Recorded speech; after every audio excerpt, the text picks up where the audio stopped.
Naghain na ng resolusyon ng ilang kongresista sa Kamara para imbestigahan ang pagkamatay ni Cabral. This inquiry is also a call to action to immediately secure testimonies, place witnesses under protection, and prevent any further loss of life or truth. Marami pong butas at hindi nagtutugma ang mga salaysay sa pagkamatay ni Yusek Cabral. Isa sa naghain ng resolusyon, si Batangas 1st District Representative Leandro Leviste, na hawak ngayon ang listahan ng mga mambabatas na may mga proyektong pinaglaanan ng budget ng DPWH na binansagang Cabral Files. Nakuha ni Leviste ang record mula kay Cabral noong September 4 matapos i-otorisa ni DPWH Secretary Vince Dizon. Ito ay listahan ng lahat ng mga project sa DPWH budget at para sa bawat isang proyekto, may nakalagay na proponent at saka iba pang mga notes. Halos lahat po ng mga congressman at senators ay nasa listahan ito. Bagamat handa raw siyang ilabas ang listahan kung papayagan ni Dizon, mas mainam aniya kung ang DPWH ang maglalabas nito. Pati raw ang nanay niyang si Senador Loren Legarda nasa listahan.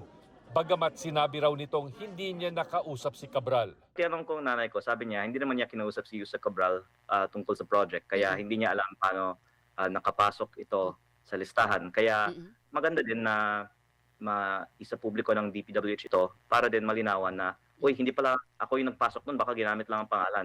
Hinihingan naman ng tugon dito si Dizon. Base sa Cabral Files, hinihingan umano ng DPWH ang mga kongresista ng mga proyekto na nagkakahalaga ng 150 million pesos. At natuklasan niyang bago pa aprubahan ang budget ay tila may ayusan na sa bidding. Meron din mga Leadership 1 at Leadership 2 na nabanggit po ninyo na I think mga over 20 billion din ang pangalan sa leadership sa listahan ito. Naka-code name na siya. Hindi natin alam sino si leadership.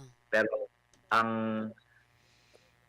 isang project sa leadership list na ito ay sa aking distrito na si Yusek Cabral po siguro ang makakapaliwanag.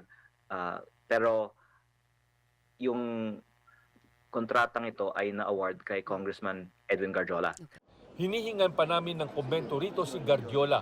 Dagdag pa ni Leviste, sa 2025 budget, umabot aniya sa 721 billion pesos ang DPWH insertion. 401 billion dito ang sa district representatives habang 320 billion ang outside allocable. Nasa 21 billion daw rito sa outside allocables ang sa mga senador. Mukhang taon-taon umano ginagawa ni Cabral ang budget insertions mula sa DPWH at sa Kongreso.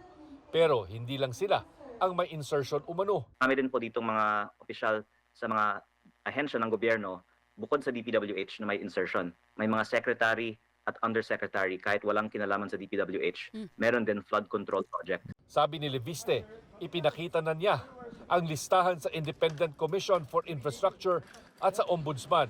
Pero kailangan pa ng ebidensya na mag-uugnay sa proponent sa kontraktor.